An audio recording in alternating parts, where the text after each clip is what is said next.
วัสดีครับเคยไหมครับที่เจอกับรถติดในวันที่รีบไปโรงเรียนหรือไปทำงานเคยไหมครับที่ไม่สามารถแก้ไขปัญหายากๆได้ผมมั่นใจเลยครับว่าทุกๆคนคงเคยเจอกับปัญหาเหล่านี้รวมถึงตัวผมเองด้วยครับแต่ก่อนที่ผมจะพาทุกๆคนย้อนไปในวัยเด็กของผมขอพาทุกๆคนย้อนไปในวัยเด็กของผมกันเมื่อตอนอนุบาลผมก็เป็นแค่เด็กธรรมดาคนหนึ่งที่ไม่ได้ชอบเล่นกีฬาหรือไม่ได้ชอบเล่นกับเพื่อน แต่วันหนึ่งผมดันบังเอิญไปเจอกับจอสี่เหลี่ยมอันหนึ่งซึ่งผมไม่รู้หรอกครับว่ามันคืออะไรแต่หลังจากที่ผมได้เห็นมันผมรู้สึกตื่นเต้นและอยากรู้อยากเห็นมากๆเลยครับผมจึงเลือกที่จะเดินไปถามคุณพ่อและคุณแม่ซึ่งท่านก็ตอบมาพร้อมกันเลยนะครับว่ามันคือคอมพิวเตอร์แต่ท่านก็ย้ำมาอีกด้วยว่ายังไม่ควรใช้คอมพิวเตอร์ในตอนนี้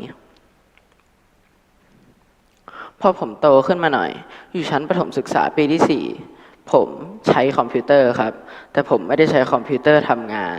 ผมใช้คอมพิวเตอร์เล่นเกมคอมพิวเตอร์ผมแทนที่จะใช้ทำงานผมนำมาใช้เล่นเกมผมก็โดนคุณพ่อและคุณแม่ตำหนิครับบ่นอยู่ตลอดเลิกเล่นเกมสักทีแล้วก็ผมก็สนใจคอมพิวเตอร์น้อยลงครับแทนที่ผมจะสนใจคอมพิวเตอร์ผมเดินไปสนใจการเล่นกีฬาและการเล่นกับเพื่อนมากกว่า หลังจากที่ผมได้เล่นเกมมากเกินไปพ่อและแม่ก็ยื่นหนังสือมาให้ผมแทนครับ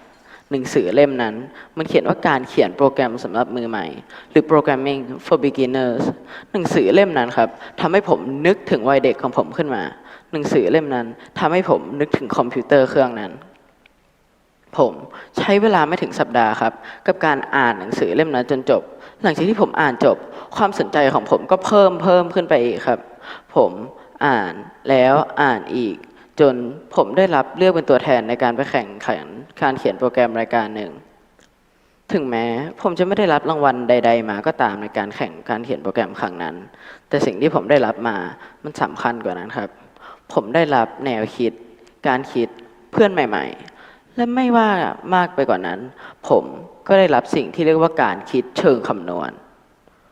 การคิดเชิงคำนวณคือวิธีคิดในการแก้ไขปัญหาต่างๆ โดยใช้ความคิดสร้างสรรค์และตรรกะประกอบกัน แต่ทุกๆคนอาจจะคิดว่าผมใช้การคิดเชิงคำนวณมาช่วยแก้ปัญหารถติด จริงๆแล้วไม่ใช่ครับ ผมจะใช้สิ่งที่ผมย่อยมาจากการคิดเชิงคำนวณมาช่วยทุกๆคนในการแก้ไขปัญหารถติด นั่นก็คือยอยักษ์ทั้ง3ตัวยักษ์ตัวแรกยอยักษ์ที่มาจากคำว่าแยกให้เราแยกปัญหาออกเป็นส่วนๆยักษ์ตัวที่2ยอยักษ์ที่มาจากคำว่าย้ำหรือจำรูปแบบที่ซ้ำกันและยักษ์ตัวสุดท้ายยอยักษ์ที่มาจากคำว่าย่อยให้เราย่อยส่วนที่ไม่จำเป็นของปัญหาออกไปหลังจากนั้นเราก็จะสามารถแก้ไขปัญหารถติดได้ง่ายๆเลยครับเราจะเริ่มจากการแยกก่อนแยกออกมาปัญหานี้มีอะไรบ้างรถติดก็เส้นทางไหนไปไม่ได้เราก็จะแยกออกมาก่อนเส้นทางไหนมีมอเตอร์ไซค์พลุกพล่านไฟจราจรติดขัดนานกว่าเส้นทางอื่นเราก็จะแยกออกมาก่อนครับหลังจากนั้นเราก็จะย้ำกับตัวเองเลยครับย้ำกับตัวเองอยู่ซ้ำๆให้ไม่ไปเส้นทางเหล่านั้นเพราะถ้าเราไปเราก็จะเจอกับรถติดและสุดท้ายเราก็จะย่อยครับย่อยเส้นทางที่ไม่จำเป็นออกไปเหลือไว้เฉพาะเส้นทางที่จำเป็นนั่นคือเส้นทางที่เร็วที่สุดและเส้นทางที่เราแยกออกมานั่นเองหลังจากนั้นทุกคนก็จะได้เส้นทางที่เร็วที่สุดในการไปทำงานออกมาแต่เห็นไหมครับว่าการคิดเชิงคำนวณมีประโยชน์มากแค่ไหนดังนั้นเรามาเริ่มกันเถอะครับ